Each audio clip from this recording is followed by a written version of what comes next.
Queridos, é sempre um motivo de alegria estar com os irmãos. Creio que é a minha terceira ou quarta vez aqui na cidade de Ipuá.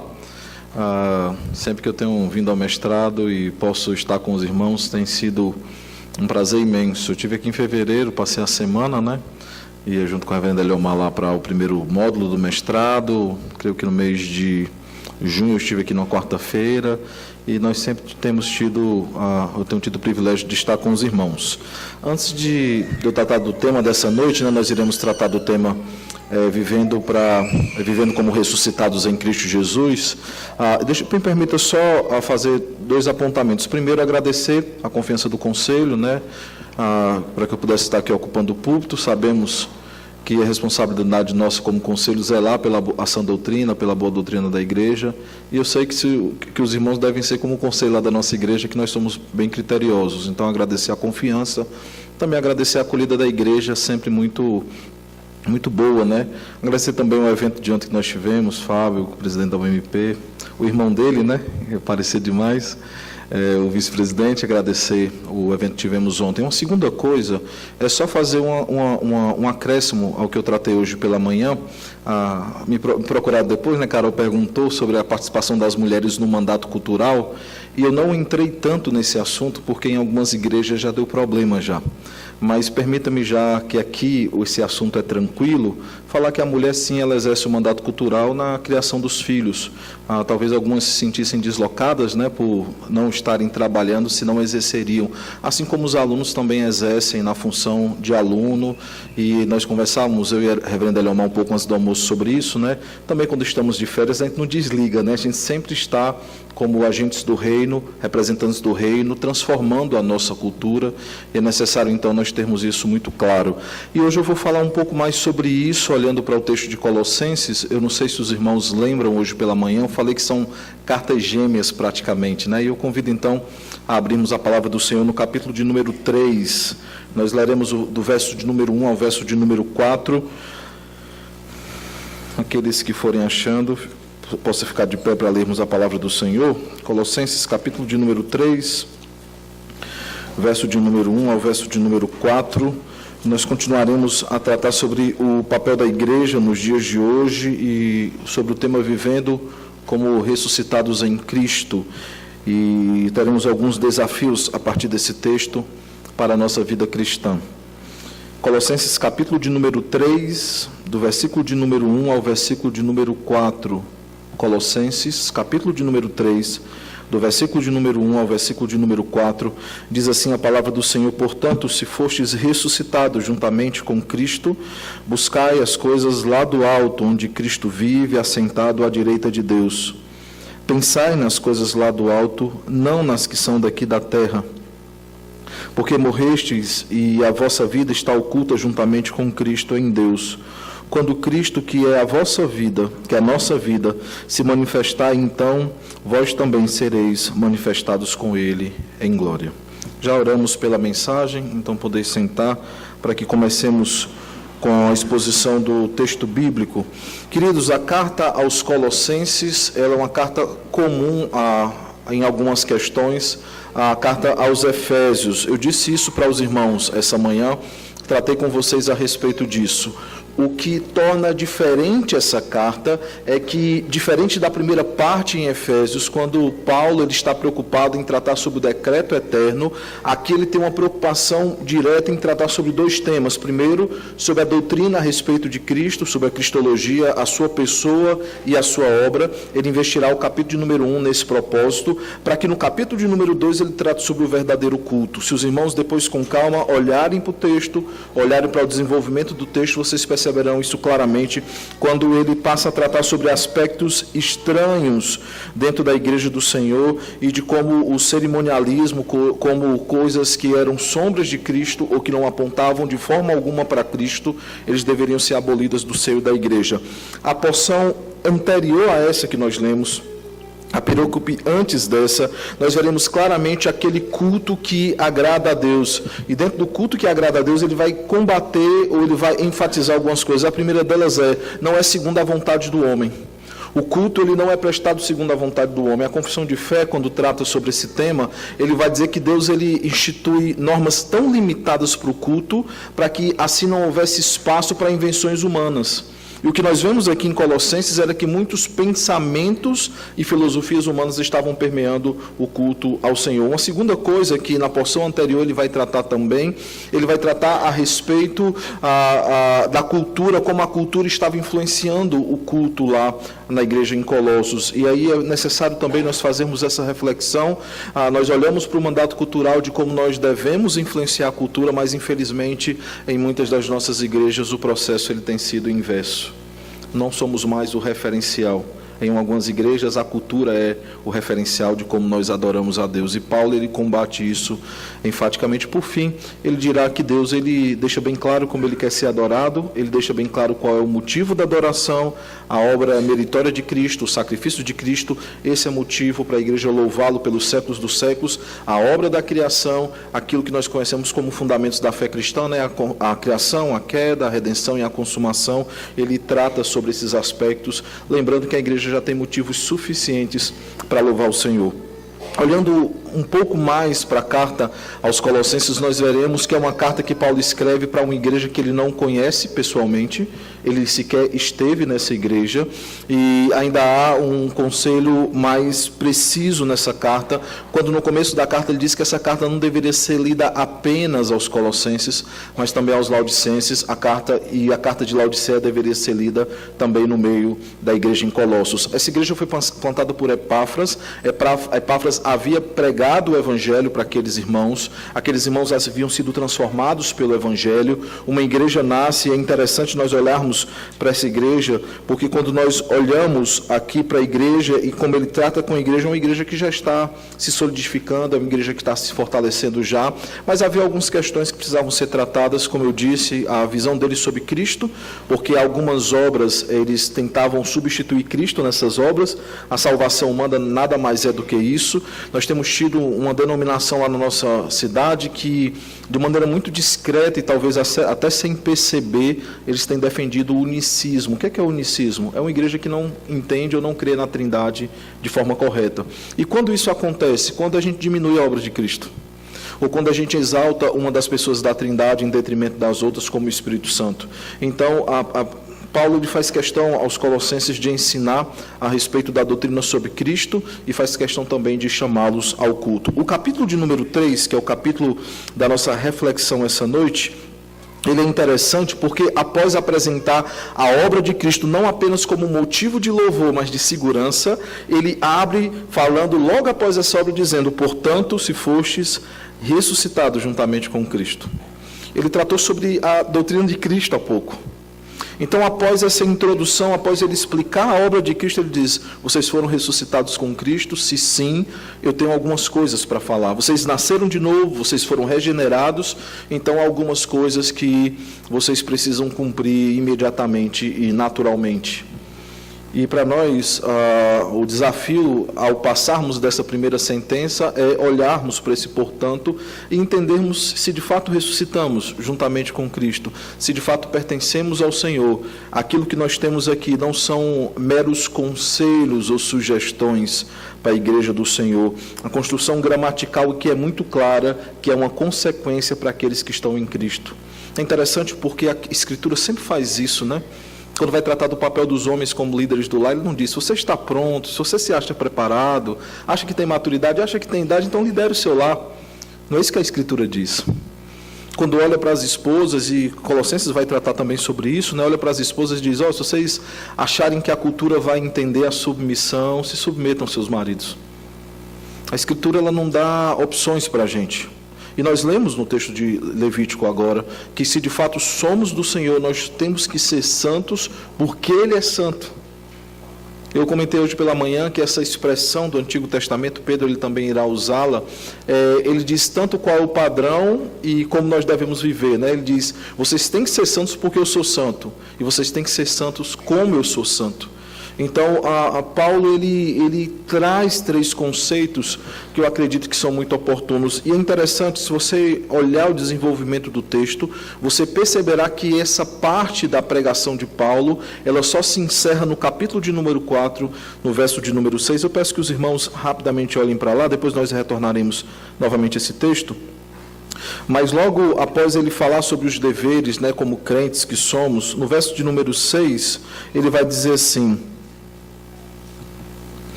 vou pegar a partir do 4, para que eu manifeste como devo fazer, portai-vos com sabedoria para com os que são de fora, aproveitai as oportunidades, a vossa palavra seja sempre agradável, temperada com sal, para saberdes como deveis responder a cada um. No começo do texto ele vai dizer o quê? Para que eu o manifeste. Por que isso é importante? Porque o texto ele fala sobre esperança quando diz que quando Cristo se manifestar, nós seremos manifestados com ele. Mas ele vai se deter à pauta desse versículo quando ele vai dizer como nós devemos manifestar a Cristo antes de ser manifestados junto com ele. Então, do versículo de número 4 até o capítulo 4, versículo de número 6, ele vai estar desenvolvendo esse aspecto como consequência dos 2 primeiros atos, que é buscar e pensar. E eu quero essa noite, queridos, olhando para esses 3 verbos que são usados aqui, verbos que deixam bem claro que a igreja é uma igreja de ação, ela está constantemente agindo e vivendo, é uma vida prática, por isso verbos são usados aqui.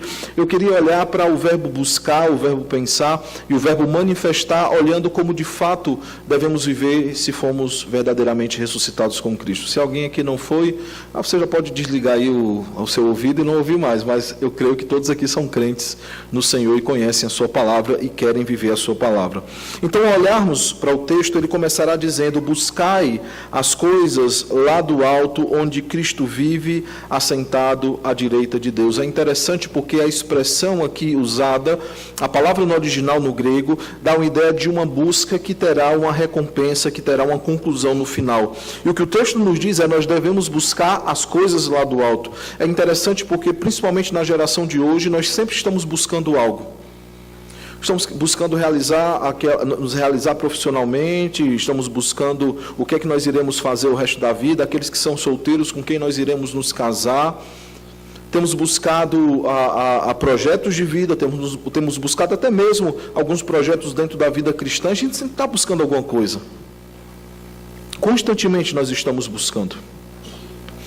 O Salmo de número 119, a respeito dessa busca por uma vida de santidade, especificamente, e aqui buscar as coisas do alto é isso, ele vai dizer, como é que pode, o verso 9 em diante, né? Como é que pode o jovem guardar puro o seu caminho? Observando segundo a sua palavra, de todo o coração te busquei, não me deixe fugir aos teus mandamentos, guardo no meu coração as tuas palavras, para não pecar contra ti. Percebam, queridos, que se de fato nós fomos ressuscitados juntamente com Cristo, a nossa busca, ela não deve ser qualquer busca, e essa busca ela não é vã.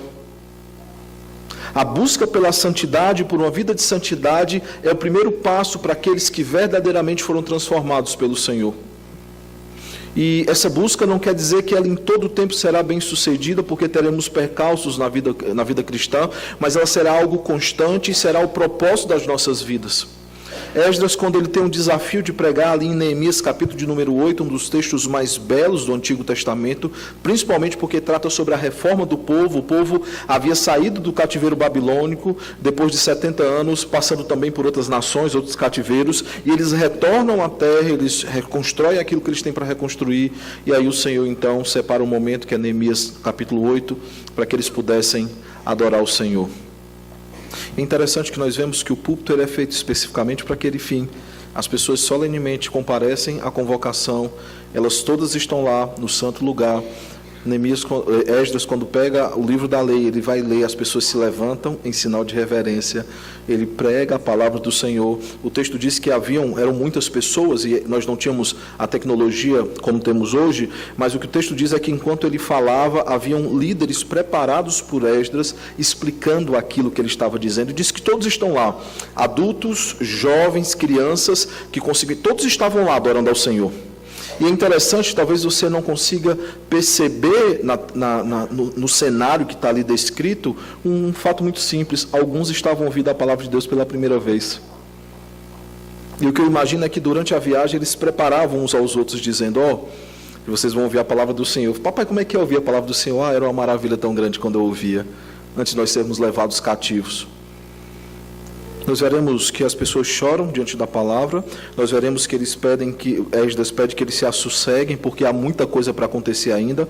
O capítulo de número 9, eles reaprendem o que é a festa dos tabernáculos, reaprendem como eles devem festejar diante do Senhor. No capítulo de número 10, uma aliança ela é firmada diante do Senhor, e há uma lista, uma ata lá, no capítulo de número 10, dizendo todos aqueles que assinaram a essa aliança. O que é interessante de tudo isso? Porque quando nós olhamos para o texto de Neemias, do capítulo 8 ao capítulo 10, eu não sei quantos já meditaram nesse texto, nós esquecemos de pensar, ou nós não pensamos, como é que Esdras se preparou para isso. E nós veremos em Esdras, capítulo de número 7, verso de número 10, que Esdras, por ordem do Senhor e diante daquilo que o Senhor tinha posto para que ele fizesse, Esdras busca firmemente em seu coração a palavra do Senhor. E o texto diz que ele decidiu em seu coração buscar a palavra, para aprender essa palavra, viver essa palavra, e buscou ensinar essa palavra, porque se ele não tivesse aprendido, ele não tinha como viver, e se ele não vivesse, ele não tinha como ensinar. Então percebam que é um processo que acontece na vida de Esdras, Deus preparando Esdras para que ele pregasse diante do povo e viesse a reforma então ao povo após o cativeiro. Mas percebam que ela começa com a busca pelas coisas do alto. Queridos, a vida cristã, como eu disse, ela é cheia de percalços, mas se nós não buscarmos a palavra do Senhor e não termos essa palavra no nosso coração, nós estaremos em sérios problemas. Permitam-me aqui essa noite fazer um paralelo durante os 3 pontos com outro salmo que nós conhecemos, o salmo de número 1. Ele começa dizendo: bem-aventurado o homem que não anda segundo o conselho dos ímpios, não se detém no caminho dos pecadores, nem se assenta na roda dos escarnecedores. Nós percebemos que esse homem que é bem-aventurado, ele está buscando algo. E o texto deixa bem claro o que ele não deve buscar. Ele não deve ouvir dos escarnecedores, mas ele deve buscar as coisas do alto. A pátria celeste a que nós pertencemos. Nós devemos ter os nossos corações e devemos buscar todos os dias viver essa palavra, para que possamos então manter o nosso coração puro, como o salmista no Salmo 119 nos diz. Hoje nós, principalmente adolescentes e jovens, nós temos orado muito pelos nossos adolescentes e jovens. Eu sou secretário sinodal de mocidades do meu estado, lá do Rio Grande do Norte, e nós temos orado bastante, outros secretários sinodais têm orado bastante, porque hoje há nos adolescentes e jovens uma doutrinação muito forte nas escolas. Instituto Federal, universidades públicas, há uma doutrinação muito forte, até mesmo em escolas particulares e universidade particular. Nós temos visto que os nossos adolescentes e jovens, eles têm sido instigados com coisas que são contrárias ao Senhor. E, infelizmente, por falta de orientação, de mais maturidade cristã, eles têm buscado coisas que não são do alto, pelo contrário, eles são opostas às coisas do alto. Nós temos tratado durante esse final de semana sobre a antítese da criação, ali em Gênesis 3, quando Deus claramente coloca oposição entre aqueles que pertencem a Ele e aqueles que não pertencem a Ele. Aqueles que descendem da semente da mulher, aqueles que descendem da semente de Satanás. E eu tenho falado que por isso é que há de fato uma separação entre as coisas que são de Deus e as que não são. Não falo aqui uma dicotomia em relação às coisas criadas, tudo Deus criou. Não tem um emprego que é mais crente do que outro. O que eu estou dizendo aqui é que há coisas que são do mundo, especificamente do mundo, e que nós não devemos ter prazer, alegria alguma nessas coisas. Pelo contrário, nós devemos amar aquilo que Deus ama e devemos odiar aquilo que Deus odeia. Aquilo que afronta a Deus. Que filho, vendo seu pai sendo afrontado, se alegra com essas coisas? Se nós lembrarmos o exemplo de Davi, eu já vi tanta gente tentar criar outros sentidos na história de Davi, mas a história de Davi e Golias é muito simples. Ele chega lá diante de Golias e vê que Golias está escarnecendo do Senhor. E a pergunta que ele faz aos seus colegas é: como é que vocês permitem que um incircunciso afronte assim ao Senhor dos Exércitos? Aquilo mexe profundamente com o coração de Davi. E se de fato fomos ressuscitados juntamente com Cristo, nós precisamos nos sentir afrontados diante daquilo que afronta o Senhor. E nós precisamos buscar somente as coisas que são do alto. Buscar ensinamentos da palavra do Senhor. Quando eu era mais novo, eu via muita brincadeira na escola, né? Eu sou cearense, cresci, o Eliomar já deixou claro que nós crescemos juntos, né? Sou cearense e não é muito fácil você crescer no Ceará, porque o Ceará ele tira brincadeira com tudo, né? O pessoal falou hoje sobre bullying, né? Ceará lá é em modo pesado, o modo hard, né? O bullying é pesado. Então o pessoal brinca demais. E eu escutava algumas brincadeiras, inclusive de crentes, né? Por ser presbiteriano. E a brincadeira que normalmente eu escutava é: mas presbiteriano não evangeliza, né? Vocês creem tanto na doutrina da criação, da eleição, que vocês não evangelizam. Eu falei assim: não, meu irmão, não é assim, né? A presbiteriano evangeliza, sim. Nós entendemos a evangelização de uma forma diferente que vocês, mas de fato nós evangelizamos. Eu escutava piada do tipo: o presbiteriano ele não ora. Vocês creem tanto na soberania de Deus que vocês deixam de orar. Eu falei assim: meu irmão, não é assim, né? Nós só achamos que a oração ela não vai mudar o coração de Deus. A função da oração é mudar o nosso coração. Mas nós oramos, sim. Creio que todo mundo aqui ora, né? Espera. Mas uma coisa que eu nunca escutei quando eu era pequeno é que presbiteriano não lia a palavra. Aí eles se quebravam, porque quando falava na palavra, aí o constrangimento era deles. O que eu lamento, irmãos, é que hoje em dia, depois de alguns anos da minha fase de estudos, no ensino fundamental e médio, é que hoje nós presbiterianos temos deixado a palavra de lado. Tem adolescentes e jovens que não conhecem a palavra e não têm nenhuma intenção em conhecer. Questões básicas da Escritura. Eu estive, como presidente do presbitério, dando uma capacitação para oficiais, né, uma igreja que elegeu oficiais, e eu tive um jovem lá que concorria ao diaconato. Ele já era diácono, ele concorria à reeleição, e quando nós estudávamos sobre a palavra no discipulado, era uma disciplina específica sobre pregação, eu estava pontuando como é que era a pregação expositiva, e nós fomos ao texto de Tiago para isso. Eu falei: meu irmão, abre aí no texto de Tiago, para a gente pegar um texto e começar a expor o texto, para você entender como é que é a exposição bíblica. Ele não sabia abrir em Tiago.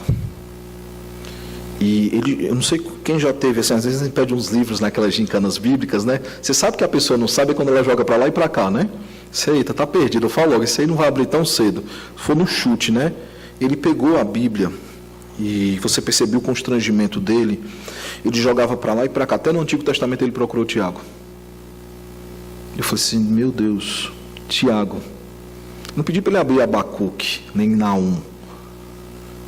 E eu tenho visto isso nas igrejas que eu tenho passado, pessoas que não buscam as coisas do alto, e eu falo da palavra especificamente, porque é o instrumento que Deus coloca nas nossas mãos, a sua revelação, para que entendamos também a revelação geral, mas entendamos o plano da salvação e como Deus decretou todas as coisas, e como Ele sustenta todas as coisas por meio da sua poderosa mão.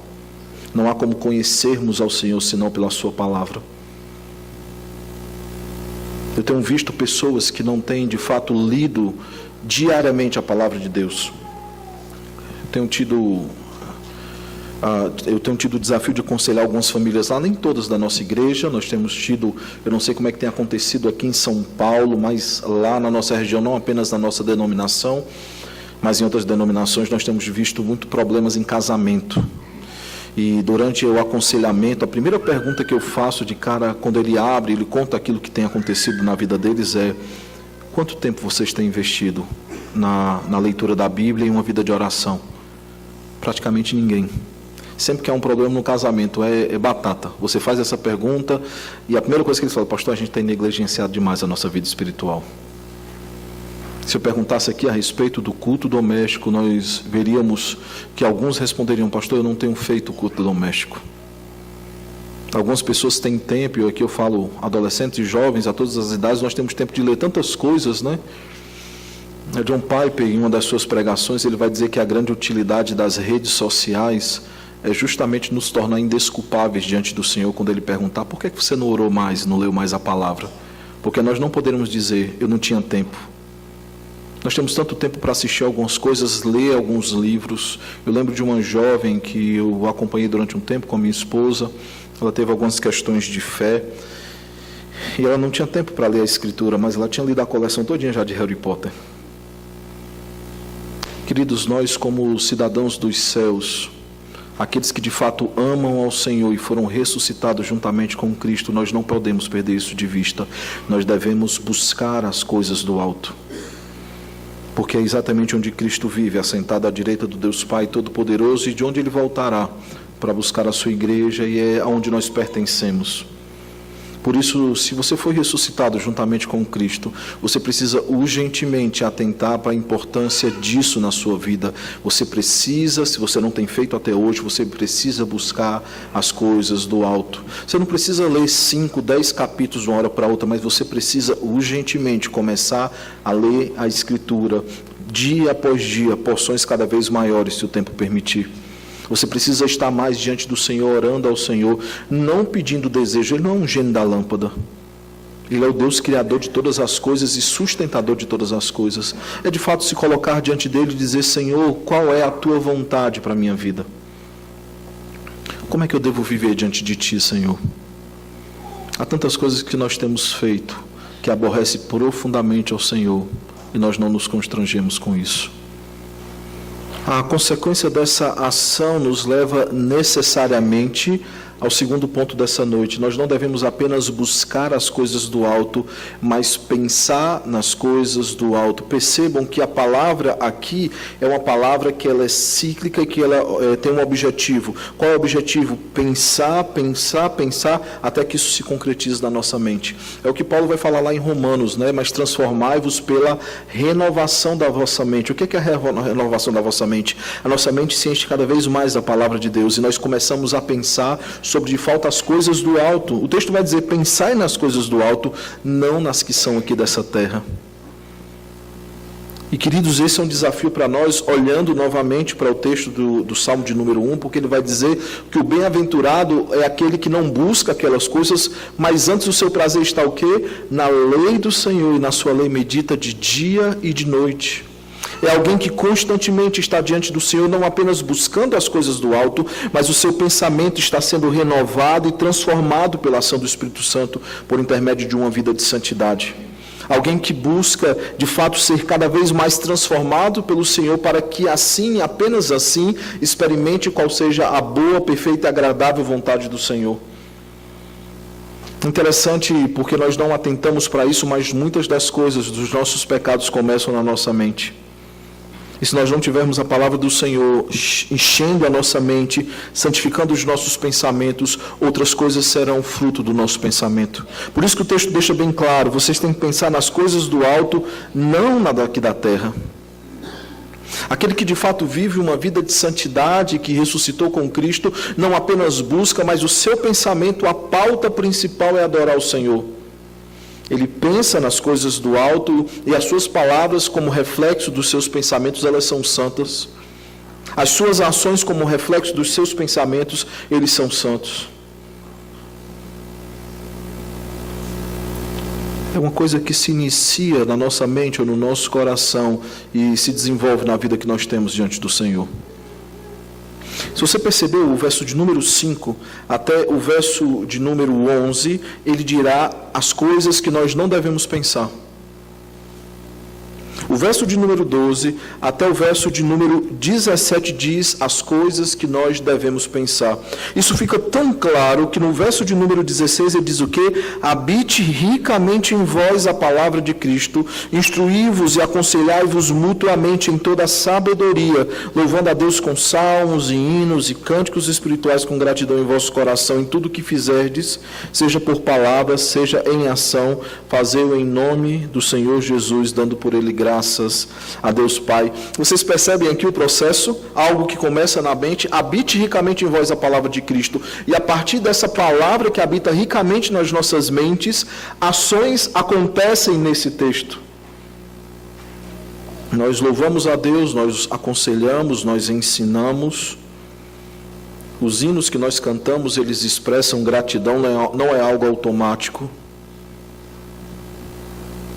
As músicas, muitas das músicas hoje cantadas em nossas igrejas, elas expressam qualquer coisa menos gratidão ao Senhor.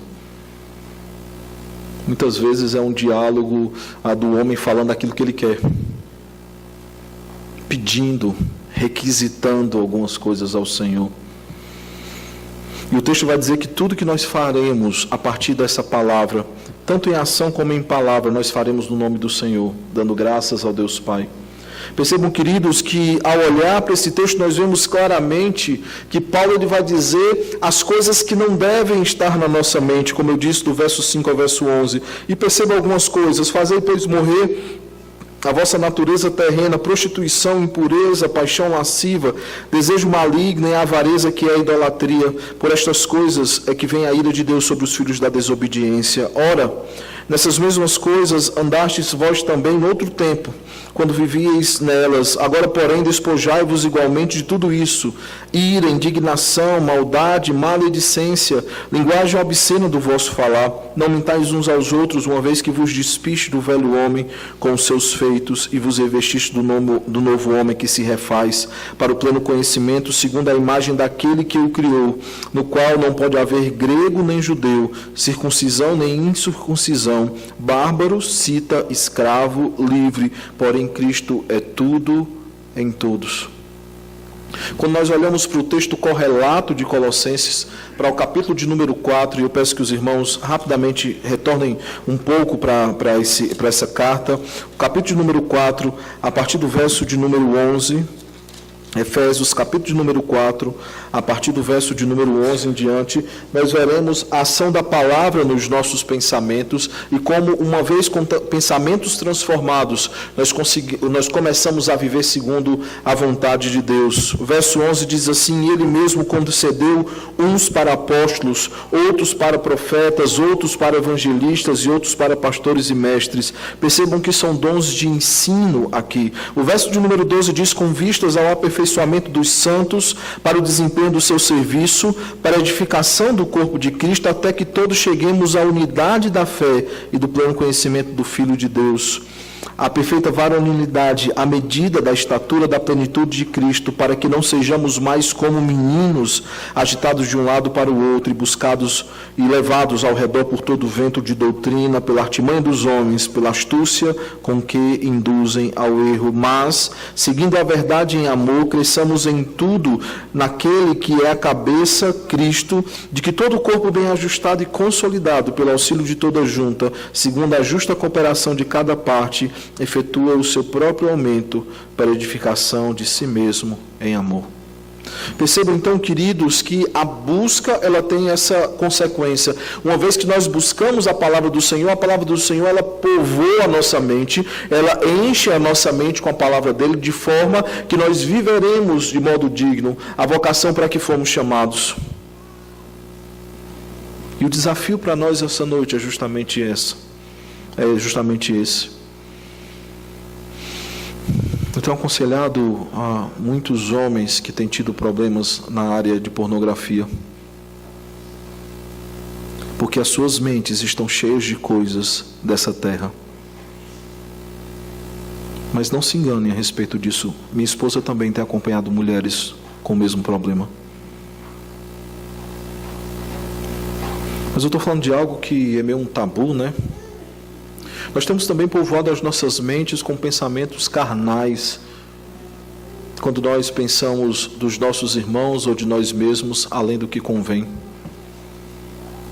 Nós temos povoado as nossas mentes com pensamentos dessa terra, quando o nosso propósito é satisfazer a nossa própria vontade, não a vontade daquele que nos arregimentou, daquele que nos transportou das trevas para o reino do Filho do seu amor. Nós temos povoado as nossas mentes com coisas dessa terra, quando o nosso propósito, por meio da faculdade que cursamos ou do emprego que nós temos, é realizar desejos dessa terra e não do Senhor. Meus irmãos, não se enganem a respeito disso, é algo muito perigoso. Eu queria que nós olhássemos só mais um texto para que isso ficasse bem claro. O texto de Filipenses.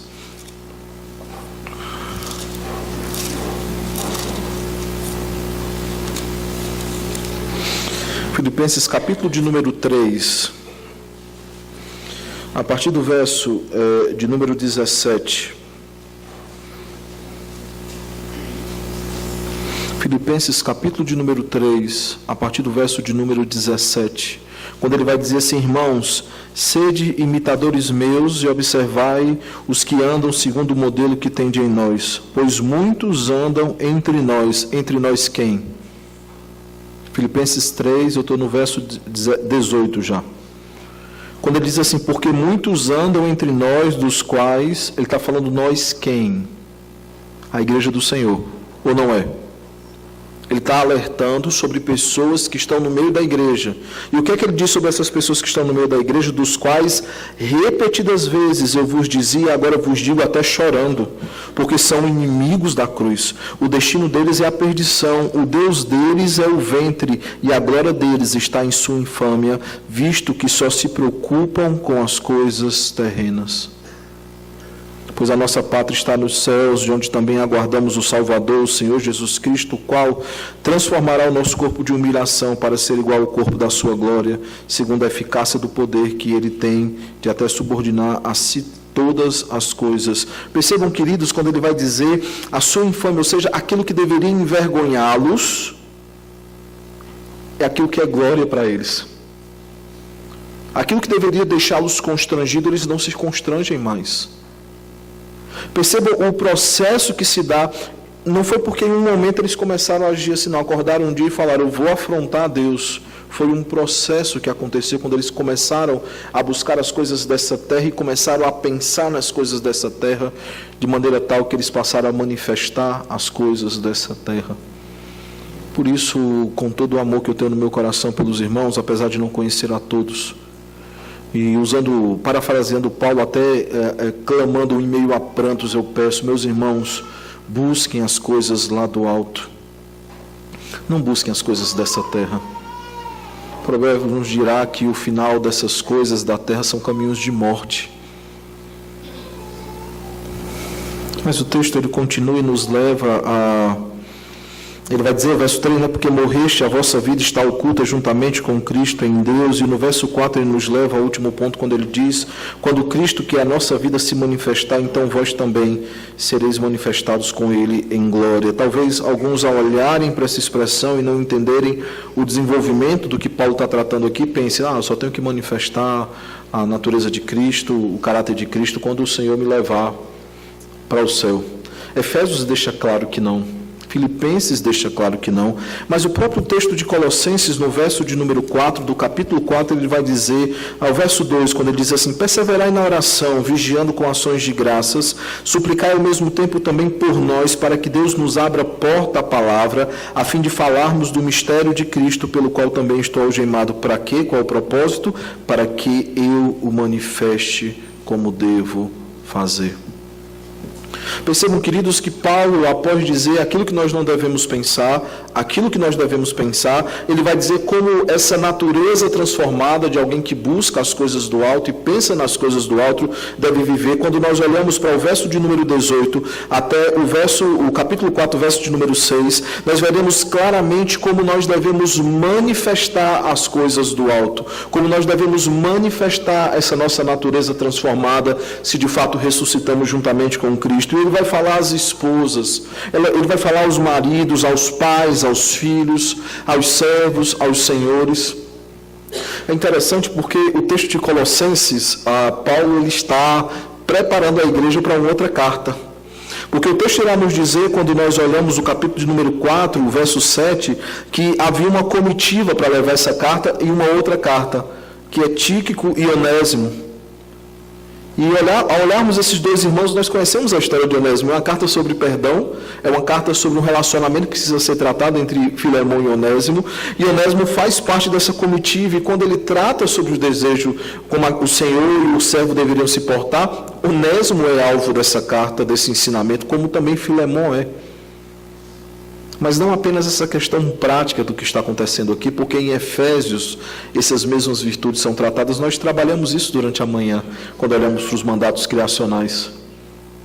Percebam que se de fato fomos ressuscitados com Cristo, se buscamos, se pensamos, necessariamente nós iremos manifestar as coisas do alto. E eu creio que aqui, queridos, é o grande problema.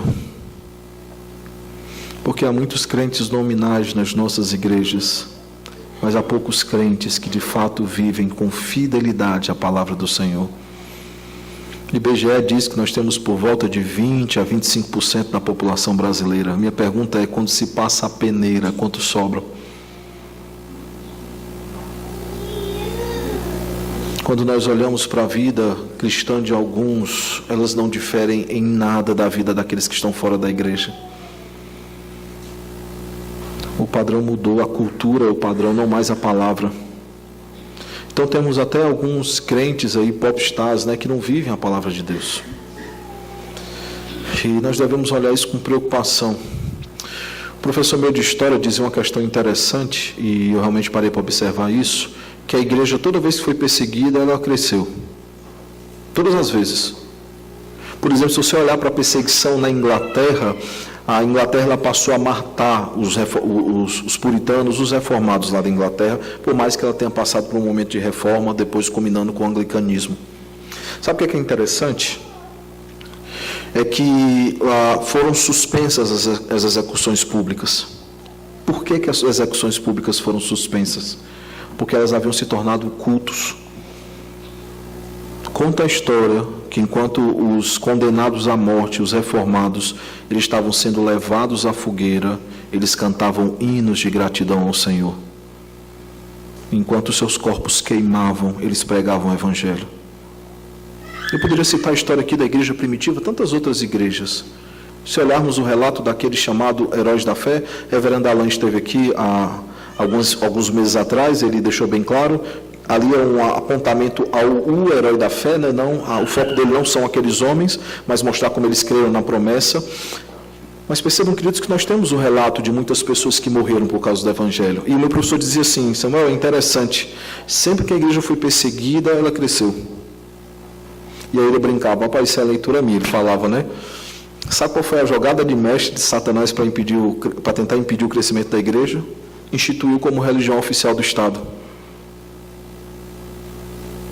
Claro que precisa de uma análise mais profunda a respeito disso, Mas percebam como a igreja, ela perde a sua força e a sua fidelidade quando ela se torna a religião oficial do Estado. Como elementos estranhos entraram dentro da igreja, há grupos que se mantêm fiéis, como os valdenses, para que na reforma protestante culminasse na necessidade de reformar essa igreja, porque ela havia se afastado do Evangelho.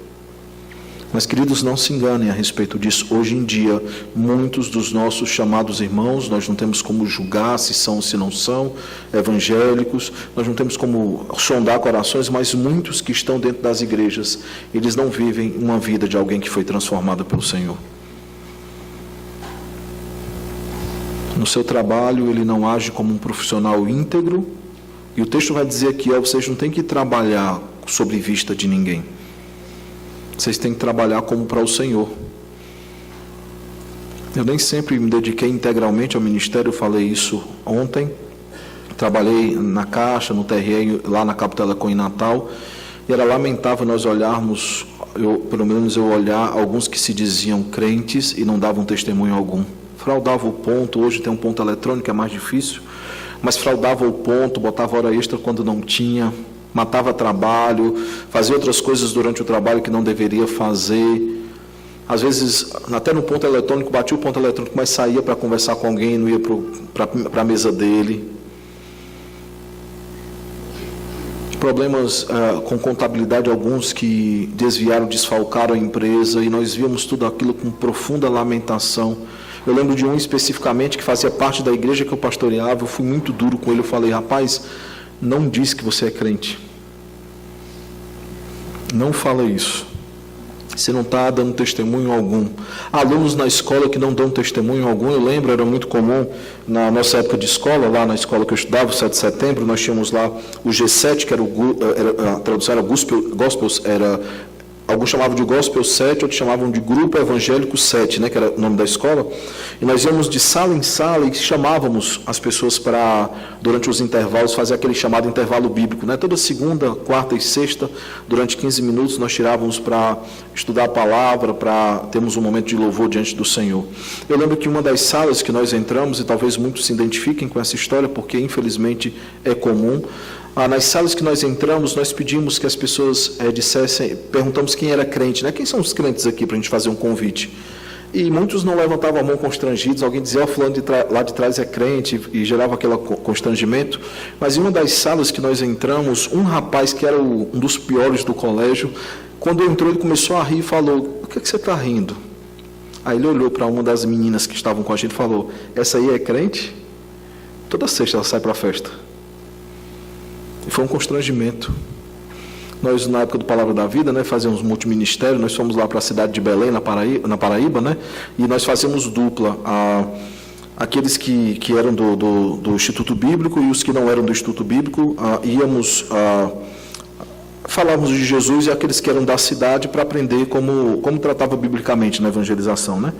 E eu lembro que nós pegamos 2 jovens lá, eu e esse rapaz, para falarmos de Cristo para eles, e enquanto eu falava sobre uma vida de santidade, como eles quebravam a lei do Senhor e não viver em santidade, um deles riu e falou assim, rapaz, com todo o respeito que eu tenho, eu não lhe conheço, mas eu não posso continuar ouvindo essas coisas. Isso por quê? Porque esse rapaz que está com você, ele vive indo para a festa com a gente. Isso é comum, infelizmente. Queridos, se de fato fomos ressuscitados juntamente com Cristo, nós não apenas buscamos as coisas do alto, nós não apenas pensamos nas coisas do alto, mas nós manifestamos as coisas do alto.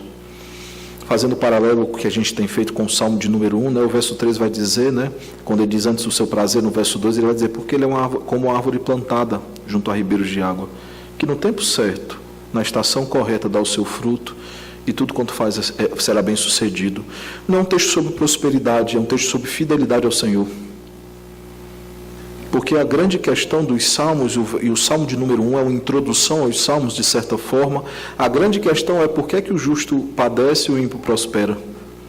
E o que os salmos irá nos mostrar, e no capítulo 1 de Salmos, né, no Salmo 1 veremos, é que essa aparente prosperidade do ímpio, na terra que virá, ela não contará de nada. Mas aqueles que estão no Senhor serão bem-aventurados, porque há uma eternidade que nos espera. E ele deixa bem claro que a nossa prosperidade, a nossa alegria não está nas coisas dessa terra, mas naquela que virá. Nós precisamos, queridos, e precisamos urgentemente atentar para isso. Se de fato queremos viver para a glória de Deus, há um processo pelo qual nós devemos passar de busca pela palavra, de pensar as coisas do alto, para que de fato possamos manifestar as coisas do alto, sermos esposas submissas aos maridos, não para a glória ou capricho deles, mas para a glória do Senhor, maridos que amam as suas esposas e não as tratam com amargura. Eu lembro de um pastor que nós conversávamos sobre uns problemas que haviam acontecido no casamento da filha, e eu lembro a expressão que ele disse foi essa, pastor, como ele maltratou a minha filha. E há homens que não percebem que fazem isso. Todas as vezes que nós não a lideramos espiritualmente, todas as vezes que nós a subjugamos ao invés de liderá-las em amor, nós estamos maltratando as nossas esposas. O texto ele vai dizer, filhos, obedecei em tudo a vossos pais, pois fazê-lo é grato diante do Senhor. Filhos que muitas vezes não honram os seus pais e não se submetem aos seus pais como deveriam. Pais, não irritei os vossos filhos para que não fiquem desanimados. Muitas vezes nós somos pesados com os nossos filhos. Nós não lideramos biblicamente os nossos filhos como deveríamos. Alguns acham que proibir algumas coisas é o que vai levar o filho a não ser irado. Queridos, você liberar que ele faça algumas coisas irá levá-los à ira também. Por isso que nós devemos biblicamente liderar os nossos filhos e zelar pelos nossos filhos. Servos, obedecei em tudo ao vosso Senhor segundo a carne, não servindo apenas sobre vigilância, visando tão somente agradar a homens, mas em singeleza de coração, em sinceridade de coração, temendo ao Senhor. Ele diz, meus irmãos que são servos, empregados, sirvam aos seus patrões como ao Senhor. E é interessante porque Paulo ele gosta tanto desse assunto, que eu não sei se os irmãos já repararam que em Timóteo ele vai tratar sobre a mesma coisa. Só que há uma diferença lá. Aqui ele vai dizer sobre os patrões, né? Nós servirmos aos nossos patrões como ao Senhor. Em Timóteo ele vai dizer assim, aos irmãos em Cristo, né? Aos irmãos espiritualmente falando, vocês devem servir ainda melhor. Se aos que não são crentes vocês servem para que Deus seja glorificado, aos que são crentes vocês servirão ainda melhor, porque não só para que eu seja glorificado, mas para que os seus irmãos sejam abençoados. Percebam a excelência daquilo que Paulo percebe a respeito dos mandatos. De como nós devemos fazer tudo por excelência. Para quê? Para a nossa própria glória? Não, para que Deus seja glorificado. Nós manifestamos as coisas do alto também, quando o texto continua, né? Tudo que quanto fizerdes, fazei-o de todo o coração, como para o Senhor e não para homens, cientes de que recebereis do Senhor a recompensa da herança. A Cristo o Senhor é que estáis servindo, pois aquele que faz injustiça receberá em troco a injustiça feita, e nisto não há acepção de pessoas. Senhores, verso de número 1, tratai os servos com justiça e com equidade, certos de que também vós tendes Senhor no céu. A pergunta que eu faço, queridos, é: será que nós temos verdadeiramente manifestado as coisas do alto? Analise aí rapidamente na sua mente, apesar que eu creio sinceramente que você já tem essa resposta. Será que você tem manifestado verdadeiramente as coisas do alto?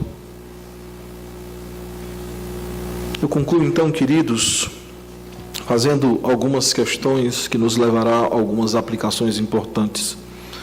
Ao olharmos para esse texto e para a sentença que nós temos logo no início, portanto, se fostes ressuscitados juntamente com Cristo, o que é que essa sentença nos traz como reflexão a partir das ações que o texto trará para todos nós? Será que, de fato, nós entendemos que isso é um imperativo para a igreja do Senhor, ou pensamos que é uma opção? Que nós podemos ou não fazer essas coisas? Porque se de fato entendemos aquilo que o texto diz, onde ele condiciona claramente a ressurreição com Cristo a aspectos práticos da vida cristã, se nós chegamos a essa conclusão, nós precisamos inevitavelmente olhar para esses verbos e tirar deles aplicações.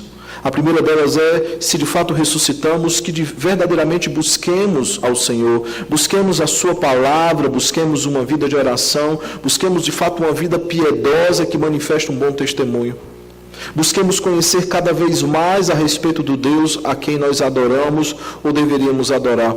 Se olharmos para o texto de Isaías 1, a partir do verso 10, a Sociedade Bíblica põe o título, um culto hipócrita, nós veremos claramente por que eles não mais cultuavam a Deus de forma correta. Externamente o culto ele era perfeito, eles cumpriam os requisitos, mas internamente eles estavam afastados do Senhor, estavam em pecado. E nós veremos ali claramente que eles se encontram nessa situação, porque eles haviam se esquecido ao Deus que eles deveriam adorar, como eles deveriam adorar esse Deus e quem deveria adorar esse Deus.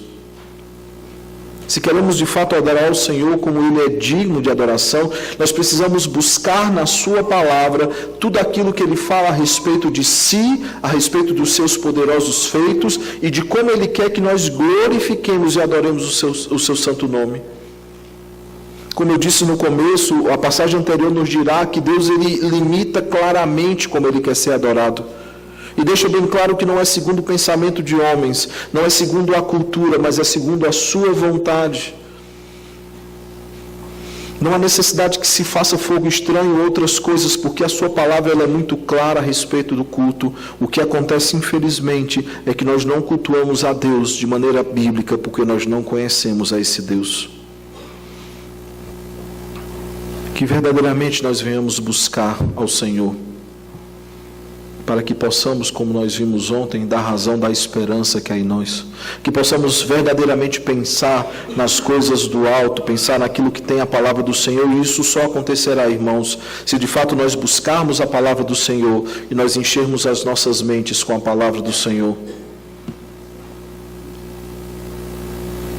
Que possamos, uma vez que essa palavra de fato está entranhada em nossa mente, essa palavra habita ricamente em nosso coração, que possamos verdadeiramente manifestar as coisas do alto, entendendo que todo tempo é momento para nós glorificarmos a Deus e manifestarmos a sua glória. Eu comentava ontem, um pastor antigo, o reverendo Eliomar conheceu, o reverendo Euni, sempre que ele concluía o momento de culto, e eu mantenho ainda esse costume pelo tempo que eu conheci, sempre quando ele encerrava, ele dizia assim: Senhor, mesmo encerrado esse momento de culto, que ele continue na minha vida durante toda a semana. Porque o culto, queridos, ele não se encerra aqui, ele continua. A palavra serviço, que constantemente a Escritura repete, é uma palavra cultica, uma palavra litúrgica que diz culto. Eu e a minha casa serviremos ao Senhor, eu e a minha casa cultuaremos ao Senhor, porque tudo que nós fazemos é culto, ou deveria ser, porque se não é algo oposto, não é culto. tudo que nós façamos por palavras, por ações, precisa, como o texto nos diz, glorificar o nome de Cristo e dar graças ao Deus Pai. Que de fato venhamos manifestar as coisas do alto, que não nos contentemos com o solene e o grande ajuntamento solene que domingo após domingo nós temos nos colocado diante do Senhor, mas que mesmo nas nossas casas, escolas, no trabalho, nós continuemos a cultuá-lo como pessoas, como indivíduos e também como famílias.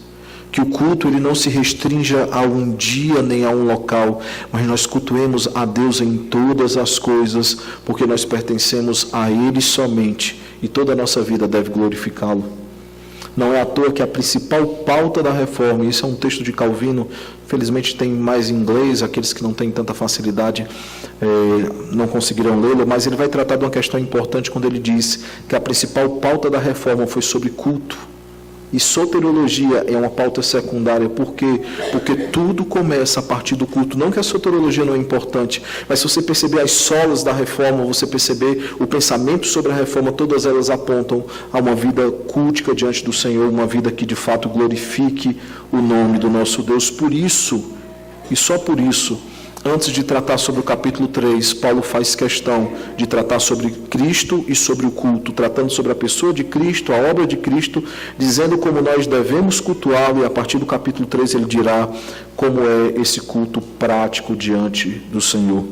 A minha oração e o meu desejo sincero, queridos, é que verdadeiramente nós possamos ser uma igreja, e aqui eu falo não somente da nossa denominação, falo da igreja do Senhor, nós sejamos uma igreja que glorifique o nome do nosso Deus. Uma igreja que busca, que pensa e que manifesta as coisas do alto, que verdadeiramente vive como alguém que foi ressuscitado juntamente com Cristo. Que o bom Deus nos ajude a sermos fiéis ao Senhor. Que o bom Deus nos ajude a sermos uma igreja que, apesar de não ser muito numerosa em relação a outras, mas é uma igreja que é fiel ao Senhor e que tem qualidade diante do Senhor, não para a sua glória, para a sua própria glória como denominação, mas visando sempre glorificar o nome do nosso Deus. Que Deus nos ajude a vivermos assim e que Ele nos abençoe em nome do Senhor. Amém.